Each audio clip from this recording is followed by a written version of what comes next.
రాష్ట్ర ప్రజలందరికీ నమస్కారం అండి. ముఖ్యంగా జగన్మోహన్ రెడ్డి ఇతర దేశాల పిచ్చి మందులు వాడుతుంటున్నాడు. ఆంధ్ర రాష్ట్రంలో చాలా మంచి మందులు ఇస్తా ఉన్నారు జగన్మోహన్ రెడ్డి. ఆంధ్ర రాష్ట్రంలో కూటమి ప్రభుత్వం ఏర్పడిన తర్వాత పిచ్చి పరాకాష్ఠకి వెళ్ళిన వాళ్ళకి, పిచ్చెక్కిన వాళ్ళకి, పిచ్చి పిచ్చి మాటలు మాట్లాడే వాళ్ళకి, పూటకో మాట, రోజుకో మాట, గంటకో మాట, మాట తప్పి మడమ తిప్పే వాళ్ళకి, పిచ్చి పీక్ స్టేజ్కి వెళ్ళిన వాళ్ళకి ఈ రోజు ఆంధ్ర రాష్ట్రంలో ప్రభుత్వ హాస్పిటల్లో మంచి మంచి మందులు ఇస్తా ఉన్నారు. మీ ఇంటి అడ్రస్ చెప్పు. అంటే ఏ వారాన్ని ఎక్కడ ఉంటావో తెలియదు కదా. ఒక వారంలో ఇతర దేశాల్లో ఉంటావు, ఒక వారంలో తాడేపల్లి కొంపలో ఉంటావు, ఒక వారంలో హైదరాబాద్ లో ఉంటావు, ఒక వారం బెంగళూరులో ఉంటావు. ఎక్కడ ఉంటావో నీకు స్థిమితం లేదు కదా. నీ మాట ఎలాగైతే స్థిమితం లేకుండా ఉంటుందో నువ్వు అట్లాగే ఊర్లూర్లు పట్టుకొని తిరుగుతూ ఉంటావు.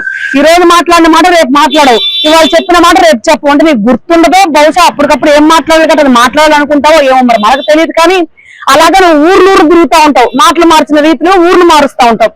కాబట్టి నువ్వు పలానా రోజు పలానా ఏరియాలో ఉంటానని చెప్తే నువ్వు దేశంలో ఉంటావో, రాష్ట్రంలో ఉంటావో, ఇతర రాష్ట్రంలో ఉంటావో చెప్తే చక్కగా నేను అక్కడ నీకు నా గవర్నమెంట్ ప్రభుత్వ హాస్పిటల్ మందులు పంపిస్తా. ఆంధ్ర రాష్ట్రం మందులు అవి చక్కగా పనిచేస్తాయి. నువ్వు చక్కగా మావిగన్ను అయితే మావిగన్ను పూర్తిగా మాట్లాడతావు, లేకపోతే అమరావతి అంటే అమరావతి మాట్లాడతావు, లేకపోతే 3 రాజధానులు అంటావు. ఏంటి జగన్మోహన్ రెడ్డి అసలు ఏమనుకుంటా ఉన్నావు?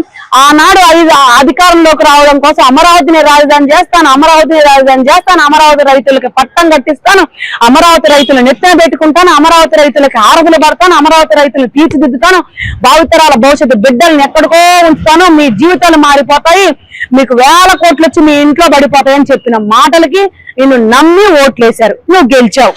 గెలిచిన తర్వాత ఏం చేసావు? 3 రాజధానులు అన్నావు. 3 రాజధానులు అని చెప్పి కనీసం ఒక రాజధాని పూర్తి చేశావు జగన్మోహన్ రెడ్డి.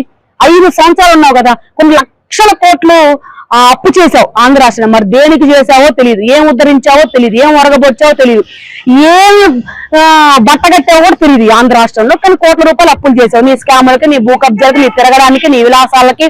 ఏంటి నీ పిచ్చి పీక్ స్టేజ్కి వెళ్ళడానికి 10-12 కిలోమీటర్లు హెలికాప్టర్లు వెళ్ళడానికి అంత ప్రజల సొమ్మే వాడు. ఇతర దేశాలకు వెళ్ళడానికి ఫ్లైట్లు, నీ లగ్జరీ లైఫ్ లో అనుభవించడానికి కూడా మా ప్రజల సొమ్మునే, మా సొమ్మునే వాడు. కాబట్టి నువ్వు 3 ముక్కలు ఆటాడావు, కనీసం ఒక రాజధాని కూడా కట్టలేపావు. ఈ రోజు మావిగాని అంటావు. నిన్ను ఏమి నమ్మాలి జగన్మోహన్ రెడ్డి? అసలు 5 సంవత్సరాలు నువ్వు ఏదో ఉద్ధరిస్తావు, అమరావతిని రాజధాని చేస్తావని నీకు ఓట్లేసి గెలిపిస్తే నువ్వు అమరావతి రాజధాని వద్దు, అది వేశ్యల రాజధాని, అది శవాల రాజధాని, అది శ్మశాన వాటిక, అసలు అక్కడ భూములు లేవు, భూములు సరిపో. నిన్ను నమ్మి ఎవరైనా ఒక అరెకరం భూమి ఇస్తారా జగన్మోహన్ రెడ్డి? అరెకరం వద్దు, 1 సెంట్ తీసుకురా జగన్మోహన్ రెడ్డి. నేను రాజధాని కడతా అన్నాను. ఇప్పుడు నువ్వేదైతే మావిగన్ అన్నావో అదే మావిగన్ లో ఆ మావిగన్ 3 పేర్లు చెప్తున్నావు కదా, ఆ 3 పేర్లు ఎక్కడన్నా 1 సెంటు భూమి రైతుల దగ్గర నుంచి తీసుకో. నీకు దమ్ము ధైర్యం ఉంటే. చెప్తా కదండి, పిచ్చి పీక్ స్టేజ్కి వెళ్ళింది, పిచ్చి పరాకాష్ఠకి వెళ్ళింది. అతను ఏం మాట్లాడతానో అతనికే తెలియట్లేదు. లా అండ్ ఆర్డర్ గురించి మాట్లాడినా, తప్పుడు కేసులు అని ఎవరి నోట్ల నుంచి వచ్చినా ఊరుకునేది లేదు, ఉపేక్షించేది అంతకన్నా లేదు. నీకులాగా తప్పుడు కేసులు పెట్టి, తప్పుడు కేసులు బలాయించి చిన్న చితక కార్యకర్తలతో సహా తెలుగుదేశం పార్టీ నాయకుల్ని కానివ్వండి, జనసేన పార్టీ నాయకుల్ని కార్యకర్తలను కానివ్వండి, బీజేపీ నాయకుల్ని కార్యకర్తలను కానివ్వండి, పిచ్చిగా కేసులు పెట్టేసి ఒక మహిళను కూడా చూడకుండా ఆమె 18 కేసులు పెట్టారు. ఏదో పెద్ద పుంగనూరు పుడంగి పెద్దిరెడ్డి రామచంద్రరెడ్డి. ఇక్కడెక్కడ నా విజయవాడ సెంట్రల్ నియోజకవర్గం అసలు పోలీసులు లేరు, మరి ఇక్కడ అసలు పోలీస్ స్టేషన్లు లేరు, మరి ఇక్కడ అసలు పోలీసు వ్యవస్థ అనేది లేదు. మరి కాబట్టి పెద్ద పుడింగి లాగా అక్కడ నుంచి పోలీసులు పంపించాడు, ఒక ఆడబిడ్డను ఈడ్చుకురండి అని. అది కూడా దమ్ము ధైర్యం లేకుండా ఏదో చాతగాని దద్దమ్మలాగా అర్ధరాత్రి 2ంటికి నా ఇంటికి పోలీసులు వచ్చారు జగన్మోహన్ రెడ్డి మీ హయాంలో. అది కూడా పుంగనూరు నుంచి. ఏం జరిగింది? నన్ను చేయగలిగారా?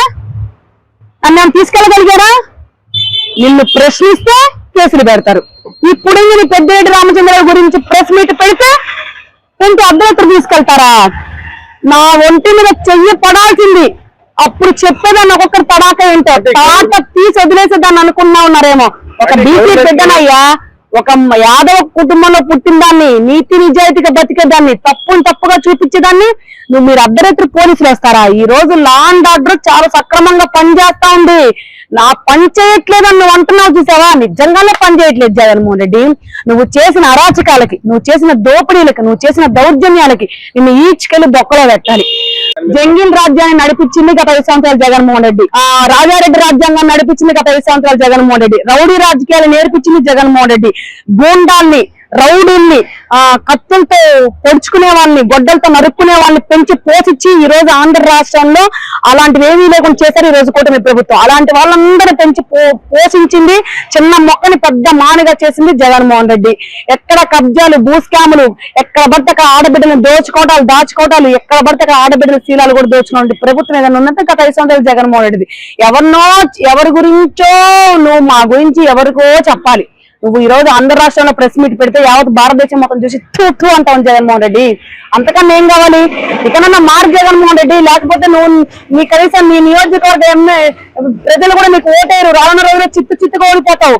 కనీసం ఇప్పుడున్న పిచ్చి ఇంకా పీక్ స్టేజ్కి వెళ్ళిపోయింది, తట్ట అనుకోవాల్సిందే. నువ్వు ఆంధ్ర రాష్ట్ర ప్రజలందరికీ తెలుసు ఎవరు విలను. ఆడబిడ్డల పట్ల చేసిన వాళ్ళందరినీ నువ్వు పెంచి పోషించింది నువ్వు పెద్ద విలను. ఈ రోజు పెద్ద గూండాగా, ఒక రౌడీగా మారింది జగన్మోహన్ రెడ్డి. ఇలాంటి గూండాని, రౌడీని అనగబట్టి కాలు కింద, గొంతు కింద కాలేసి తొక్కింది ఈరోజు ఆంధ్ర రాష్ట్ర ప్రజలు. నిన్న అలా తొక్కేశారు. ఒక గూండా, ఒక రౌడీ ఎవడనంటే అది జగన్మోహన్ రెడ్డి మాత్రమే. మాకే అర్థం కాక మేమే తికమక అయ్యే పరిస్థితిలో ఉందండి. ఎందుకంటే మొన్నటిదాకా ఏమో అమరావతి రాజధాని అన్నారు, ఇప్పుడేమో మొన్న ఈ మధ్యలో ఏమో 3 రాజధానులు అని చెప్పారు, ఇప్పుడేమో విజయవాడ అని రాజధాని అని చెప్తున్నారు. అసలు ఆ మాటలకి జగన్మోహన్ రెడ్డి ఆయనకే అసలు తికమక అయిన పరిస్థితిలో ఉన్నారు. ఇవి మావి గన్ను అంట. ఏం గన్ను అండి ఇవి? గన్నులు దేనికండి ఈ గన్నులు? చక్కగా అమరావతి అని పేరుంది. అసలు ఏమైనా దీంట్లో విశ్లేషత అనేది ఉందా అండి ఆ పేరులో?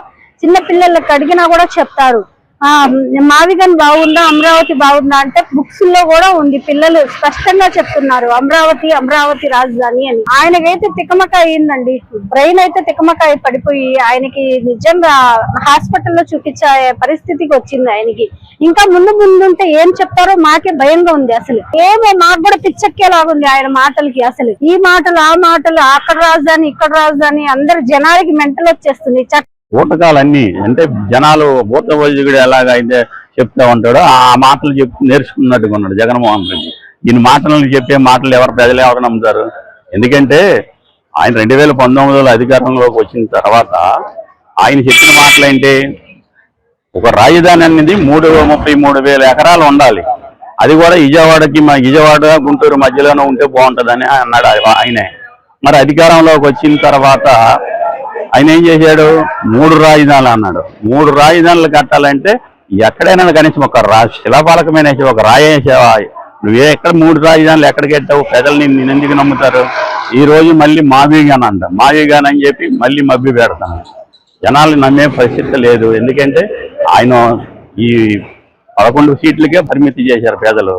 ఇంకా ఆయనకి రాబోయే రోజుల్లో ఆ 11 కూడా రాకోకుండా చేసుకోవడానికి ఈ మావిగాన్ అని 3 రాజధానులని ఇలా మభ్య పెట్టి జనాలకి ఆయన భయపంతులు మనుషులను పంపించడం, ఎక్కడ ఏదైనా అన్యాయాలు జరిగితే వాళ్ళని భయపంతులు చేయడం. విజయవాడ రాజధాని అని చెప్తాడు, లేకపోతే మంగళగిరి ఆయనున్న తాడేపల్లి ప్యాలెస్ దగ్గర రాజధాని అని చెప్తాడు. ఆయనకేముంది? ఎందుకంటే జనాలను ఏదో ఒకటి ఆయన మైండ్ లోకి ఏదో ఒకటి రావాలి. ఇప్పుడు ప్రజల్లోకి రాలేకపోతున్నాడు ఎట్టి తిరిగి. ఆయన అధికారంలో ఉన్న 5 సంవత్సరాల్లో కూడా జనాల్లోకి వచ్చింది లేదు. ఎప్పుడైనా వచ్చాడు అనుకుంటే ఆయన సెక్యూరిటీ తాళ్ళు కట్టేసి రోడ్డు బారుగా జనాలని వెళ్ళనివ్వకోకుండా అనేక రకాలుగా ఇబ్బంది పెట్టేవాడు. జనాల్లోకి మధ్యలోకి ఎప్పుడు వచ్చింది లేదు. ఈ 5 సంవత్సరాలు 2.5 సంవత్సరాలు మామూలుగానే ఉన్నాడు. ఇప్పుడు వచ్చేసి ఏదో జనాలని మెప్పి కోసం బయటకు వస్తున్నా ఉన్నాడు. అసలు ఆయన మాట్లాడే మాటల్లో ఏది నీతి, న్యాయం, నిజాయితీ అనేది ఎక్కడ కనిపించట్లేదు. రెండోది ఏంటంటే ఆయన అసలు రాజధాని అంటే ఆయన భాషలో ఏమనుకుంటున్నాడో మాకు తెలీదు. మేమైతే రాజధాని ఒక రాష్ట్రానికి ప్రధాన అంశం అనుకుంటున్నాము. ఆ అంశాన్ని ఆయన ఏ ఊరు తిప్పుతున్నాడో మాకు అర్థం కావట్లేదు. కానీ ఈ రోజున రాజధాని లేకపోతే ఆంధ్రప్రదేశ్ సర్వనాశనం అయిపోయే స్థితికి వస్తది. కానీ ఈ రోజు ఉన్న ప్రజెంట్ ఆయన ఏదేదో మాట్లాడుతున్నారు, ఎక్కడెక్కడో ఇద్దాం అనుకుంటున్నాడు. అదేదన్నా ఎక్కడెక్కడో ఇవ్వడానికి ఇదేం ఉద్యోగాలు కాదు, ఇంకో వ్యాపార వ్యవస్థలు కాదు.